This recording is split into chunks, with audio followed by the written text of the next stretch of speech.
Hey, it's your friend Choice CJ here, and I'm bringing you guys my Week 6 battle for the UBC. We are going up against Professor Chipboard, as you can see on the screen. He is the coach of the Bristol Bulu, and Chip, actually, fun fact, is the leader in the Skull Division. He has a 4-1 record, so he very well might be our toughest opponent yet. If you missed my team builder, go check it out, but if you don't have the time to check it out, then I'll quickly go over my team. I have a Spec Sylveon, Scarf Victini, a Adamant sort of Spadef bulky Decidueye with Colberberry. I have a Gravity Z-Fly Lando. I have a Fast Intimidate Quillfish, and I have a sort of bulky Blastoise with Dragon Pulse for the Zard. As you can see, he's brought Diggersby, Charizard X, Thundurus, Fortress, Snorlax, and Tapu Fini. So looking at this, my first thought is that this Fortress is probably Spadef because he doesn't have an answer for Sylveon otherwise, which means that his Fini is probably Fizdef, because that's the only thing that's bulky enough to take some hits from Lando. The Thundurus is definitely looking scary versus my team, just because I didn't bring Steelix or Goodra, which are sort of my best answers for Thundurus. If it's a setup set, it could be scary, but I do at least have the Victini to revenge a Nasty Plot set. If he's Agility, then I'm in more trouble, so we'll have to see how that goes. Diggersby is really hard for me to play around. I'm going to have to just be smart with the combination of Decidueye, Landorus, and Quillfish, because Quillfish can intimidate it, Landorus can intimidate it. Decidueye takes its dual stabs, but it doesn't want to take it can't take a dark move because it has the Colberberry, but it doesn't want to take like a Fire Punch or Ice Punch, so I'll have to figure out what sort of coverage that thing has. And Zard, of course, is tremendously scary. I'll pretty much have to do the same thing, use the combination of Landorus, Quillfish, and Blastoise to take that thing on. Having the Cycling Intimidates is really nice here. Snorlax, I'm not sure what sort of set it's going to be because it can't really be Curselax because I do have the Decidueye now as a Ghost type. Looking at his team, Snorlax is probably going to be his check to Victini. It could be Tapu Fini, but again, I think Tapu Fini has to be geared towards Lando.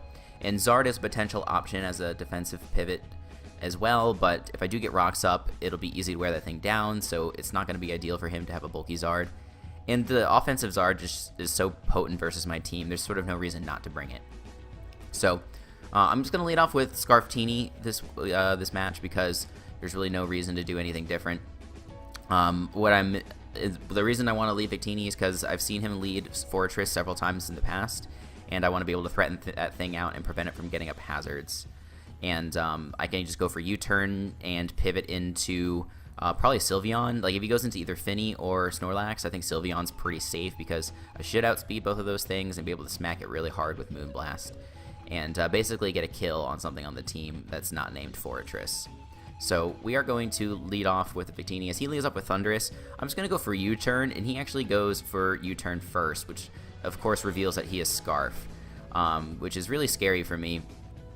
Because it does outspeed my Scarf Victini. He doesn't know necessarily that I'm choiced, but, you know, I think it's kind of obvious, I suppose. I have Landorus out, and I could go for Rocks, but I'd like to scout for a potential Ice Punch. And he does go into his Fortress. Quillfish I thought was pretty nice as a double because it tanks the Ice Punch very easily. If he goes for something like Return, I get to get a second Intimidate off on it, so it's not going to do a ton of damage. And if he does decide to switch out into either Fini or Fortress, Quillfish is good versus both of those things.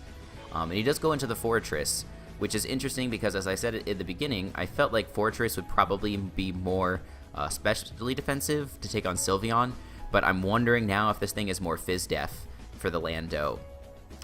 So that's just a little bit of information that I'm starting to suspect. It's nothing confirmed yet, but this thing can definitely set up hazards on me pretty safely, so I feel inclined to go for the taunt, and he is going to be clicking Stealth Rocks here, and I'm going to be able to prevent those from going up, which is really nice.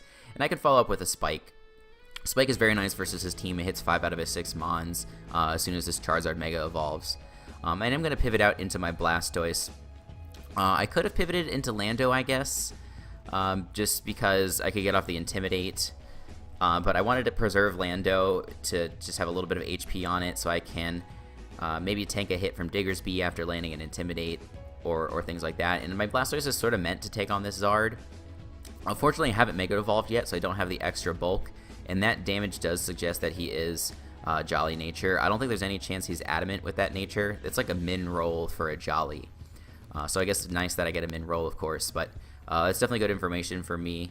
And there is the chance that he could think that this Zard will can set up on my Blastoise with DD and Roost, but I am packing the Dragon Pulse, which is guaranteed to OHKO with my spread on an uninvested Zard, which he at least appears to be. Yeah, like if he's Jolly, there's almost no way he's got a decent chunk of HP investment.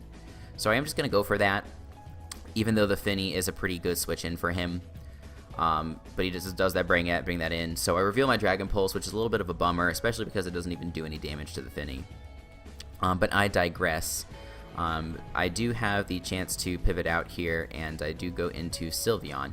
The reason being is that Tapu Fini can't really threaten Sylveon all that much. The best thing to threaten it is this Nature's Madness, as you saw. And the fact that he's Nature's Madness suggests to me that he's not a Calm Mindset. He's probably not super offensive. He might be like fast and bulky, but he's probably not Calm Mind or Modest. So Sylveon can come in here, and the nice thing is, yeah, basically two-shot something. Except the Fortress. I think even after the Spike, it might 2-hit KO the Fortress. It depends on its spread and whether it's leftovers or not. So I'm just going to click Hyper Voice and not think twice about it. And he's going to be able to pivot out into the Fortress. So I was like, okay, maybe it is the Spadef Fortress. And I hit it for 62%. I was like, okay, yeah, that's definitely Fizdef. We're going to 2-hit KO that thing, and Fortress is gone. This is amazing because now I don't have to worry about hazards for the rest of the game. And I don't know if that thing has spin or if the Finny has spin, aka Defog. But if the Fortress did have spin, my Spike is going to be up for the rest of the game. And if I do get the opportunity to get up rocks, I'm going to be doing tremendous damage to both the Zard and the Thundurus upon switch in. So that's going to become a priority for me in the next few turns, is setting up rocks. He's going to go hard into his Zard, and I know this thing can revenge me with a Flare Blitz. And my Qwilfish is at a very good amount of health, so I'm going to go into that, get off the Intimidate, and take the Flare Blitz very easily. Does about 29%. Again, further suggesting that this thing is a Jolly Zard. And I get off the Rocky Helmet, which is very, very nice. I'm trying to anticipate what his switch-in is going to be. And I think I actually make the double on this turn. I'm pretty sure I go into Landorus. Yeah, that is the play that I make. Just because Qwilfish, like, while it's great for weakening Zard, it doesn't exactly threaten it with either of its stab moves. Like, he could still go for DD plus Roost on my Qwilfish. I'm not packing any status or anything, so it's pretty risk-free. But Lando at least can threaten it, and it'll be at -2 by the time Lando comes in, and it can go for a pretty safe Earthquake. It takes like 35-ish% from Dragon Claw. And he ends up going into his Diggersby. So, earlier in the game I had in... here's what I'm thinking here. Diggersby, if it's Scarf and goes for Ice Punch, if it's a Jolly, it needs a literal max roll to kill my Lando. It's got like a 1 in 16 chance of killing my Lando. If he is slower than me, then I can get up my rocks, and he might be able to KO me with Ice Punch, but that's something that I'm relatively okay with. Because, again, the rocks are just so important for weakening Zard and Thundy. Especially because Zard's now at 60%. It'll come in, take 37%, and be at, what's that, 23? So it's very easily revenged by my Victini at that point. So I'm just going to go for the rocks here and see what he wants to do. And I am going to get those up. He does not outspeed, and he goes for Ice Punch and does 95%. So he does not get that max roll, which is great for me, of course. Now here I'm a little worried that he's going to go for the Quick Attack. So I am going to pivot out and scout for that. And I do go into my Qwilfish, because if he does go for Return as sort of a middle ground play, it's going to do only about 30% to my Qwilfish at -2. And he doubles into his Thundy, so that's not exactly great for me, because my Qwilfish obviously can't stay in here. So I'm going to double out into my Decidueye, and he's actually going to reveal the Knockoff. So this is a little unfortunate for me. I should have known from the damage that it did with U-Turn to Victini that this was a physical Thundurus, but I sort of just assumed. And there's been multiple times this season where assuming has gotten me into trouble, so I've got to learn to stop doing that. But luckily for me, I do have the Colbur Berry. I can eat up the Knockoff, and I am going to go for the Roost here, anticipating his switch out. But he's going to continue to go for Knockoff, which is a fair enough play. It does almost 50% to me, as you can see. And he's just going to repeatedly spam it, try and wear me out of Roost PP, or try and score a crit. I think that's a perfectly fine play. But I do know that this thing is Scarf, and I know that my Fizdef Blastoise, which has a Mega Stone that cannot be knocked off is not going to take any damage from the knockoff. So I'm going to go into this, and then he's definitely going to be switching out, fearing something like Ice Beam, and he's going to go Hard Finny. I know that 100%. So I'm going to make a double here, and I'm going to go into my Sylveon. But in retrospect, I actually wish I had gone into Lando. And the reason why is that Lando actually has a chance to kill with Supersonic Sky Strike, whereas my Hyper Voice will not one-shot this thing. One-shotting this thing would have been really important if he was packing Defog. Those hazards that I've worked really hard to get up could have just disappeared if he went for Defog, and it would have been really bad. Plus, getting a little bit of damage on my Sylveon is pretty nice for Chip, just because like the Sylveon could have potentially taken a hit from like a non-invested Snorlax, or potentially come in really safely on a knockoff from Thundy or something like that. So I let him get a little chip damage on my Sylveon, and I took a unnecessary risk, so that was my bad. The Lando with Z-Fly would have guaranteed gotten a kill on something on his team. Even the Thundy, which resists Supersonic Sky Strike, would have died to Supersonic Sky Strike, because it would have come in at about 50% HP, which would have been really great. But anyway, he's going to go into a Zard, and I could go into my Quillfish, but I don't want to take too much extra damage on Quillfish, because I still want it for Snorlax potentially, to pivot it in on a return and then go for Taunt to prevent it from going for any setup moves or going for Rest, Recycle, any sort of shenanigans that Snorlax normally likes to go for. So I don't have another play, I think, besides letting Sylveon go down here. I could have sacked Lando, but Lando at least still outspeeds his Diggersby and the Snorlax. So I'm going to go into Victini and revenge that Zard, because Psyshock pretty much 2-hit KOs anything on the team anyway. It depends on how bulky his Snorlax is. He might not be able, or he might be able to dodge the 2-hit KO there. But he leaves it in, and we get pretty lucky. We don't overpredict, and we just take out the Zard. Now this Diggersby is in, and I know that I cannot kill it with a Psyshock, and I don't want to lose my Victini just yet, because it's still good in sort of like a last mon situation. If everything's taken enough chip, I can potentially clean up with Scarf Psyshock, so I don't want to lose that just yet. And yeah, there's no way I can kill the Diggersby anyway with a Psyshock, so I'm going to pivot out, and I believe I go into Blastoise. And Blastoise was sort of just a sack to the EQ, but he goes for Agility, which is freaking scary. With the coverage that it's shown, EQ plus Fire Blast, or Ice Punch. Why did I think Fire Blast? EQ plus Ice Punch wrecks through the rest of my team. I already know this thing isn't Life Orb, it's not Choice Band or anything like that, so at least he's no boosting items. I also know he's not Expert Belt, because Expert Belt would have killed the Landorus. But this thing can literally win right now, unless I can go into one of my Mons and land an Intimidate. So that's going to be my plan. I'm going to get it to -1, and then Blastoise can live any hit. And the Decidueye actually is at a range of HP where it can live any hit at -1 as well, which is really nice. Even if he has Knockoff for some reason. Knockoff plus Ice Punch doesn't really make sense versus my team. But if he has both of those, because I've already lost my item, Knockoff does not get the damage boost, which is very good. So I'm just going to go with Lando and just pretty much sack it off to the return. I guess kind of lucky for me, he goes for Earthquake, but obviously it doesn't matter because he's just going to finish me off with the Ice Punch. I didn't want to go Quillfish and like get cute and overpredict, because if he just went for a return, I'd take a lot of unnecessary damage on my Quillfish. And I'm already pretty much safe, unless his last move is Swords Dance, he's Double Dance. Then I would really be screwed, but it doesn't seem to be the case. He just went for an Ice Punch, and now I can go hard into my Blastoise. His switch out is fairly obvious, but it's not a risk that I'm willing to take. We're going to go for the Surf on this Snorlax, and finally we get to see what sort of set it is. We do 30%, which suggests that it's probably just max HP. It's not having any Spadef investment, which means it's probably not a setup set. He could be like a Fizdef set for switching into Physical Victini. But I'm thinking at this point it's more likely an attack boosting nature. And this is confirmed on the following turn as he goes for Pursuit when I switch out. Pursuit is really nice. I really like that tech because it allows it to trap Victini that would otherwise be a nuisance to it. It could have been really, really scary. So my Blastoise is in range of any move from Diggersby, even if it's at -1.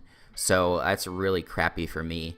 I bring in my Decidueye here just because I didn't think there was a move that Snorlax could really go for that would threaten my Decidueye. I still really need Decidueye to be able to take a hit from Thundy, but at least like, as long as I don't think the Thundurus can win just yet. My Blastoise is at a range of HP where it doesn't get killed by knockoff, so he can't lock himself into knockoff. If he wants to lock himself into Wild Charge, both Victini and Decidueye can tank one, so I'm not too worried about Wild Charge just yet. So I felt okay risking this, just because the fact that it's Scarf and not set up means that I should have ways to beat Thundurus no matter what move it locks itself into. I know that if he pivots into Thundurus, a Leaf Blade is not going to kill, but I am not willing to risk over-predicting. I'm just going to go for a Leaf Blade, and it's going to be able to take out this Snorlax. I think this would have mattered. It was a roll to kill if he was max Fizz Def. Like, if he was max attack, max Fizz Def, it was a roll to kill without the crit. If he was max HP, max attack, then it was going to kill, I think, pretty much no matter what. But I could be wrong on that. If someone in the comments knows Chip's set and wants to tell me that I'm wrong, please do so. But anyway, he's going to go into Diggersby now that the Snorlax is gone. Oh, yeah, sorry. Yeah, he's going to go for Ice Punch and kill my Decidueye. And I see in the comments here, I don't know if you guys can see it, but Chip was asking, were you adamant, because it mattered if I wasn't. But I was adamant. I was adamant 252. No, I was adamant 220. So it probably didn't matter based on what he said. I would have seen that during the game, but as you guys probably know, I mute specs in opponents during games, so I didn't see that until just now. But anyway, it goes for Ice Punch. I'm just going to go to Victini, because I can lock myself into Blue Flare and kill this Diggersby. Then he can go to Thundurus, and he has two options. He can lock himself into Knockoff and lose 2-0, or he can potentially try and crit me with Wild Charge and eventually net the win. But as you're going to see, that actually doesn't even work out for him, because a crit wouldn't have been able to kill Victini. So unfortunately for him, we take out his Thundurus, and fortunately for us, we're going to net a 3-0 victory, which we needed pretty desperately, because we were 2-3 going into this game, and we really needed to get a win. And now we're going to climb up to a 500 record. We have a +5 differential, which is pretty crazy considering we are 500. So if we can get a couple more wins, like, I don't think we need to be the tops in the division in order to make playoffs. Like, I think if we just end up with like a 7-5 record, and we can maintain this pretty nice differential that we have, we should be looking good for playoffs. You know, you don't ever want to count your chickens before they hatch. We have a lot of really tough opponents, but if I just maintain maintain this record for the rest of the season, I think I've got a good shot of making it. So, shoutouts to Chip, really nice match. It was a really scary team to prep for, and he played very well. I really loved that Snorlax set. Diggersby also with agility made me poop my pants. So shoutouts to him for thinking of that set. Please make sure you guys go check him out, and make sure you check back to my channel for more gaming and Pokemon content. And until the next time, I will see you guys later.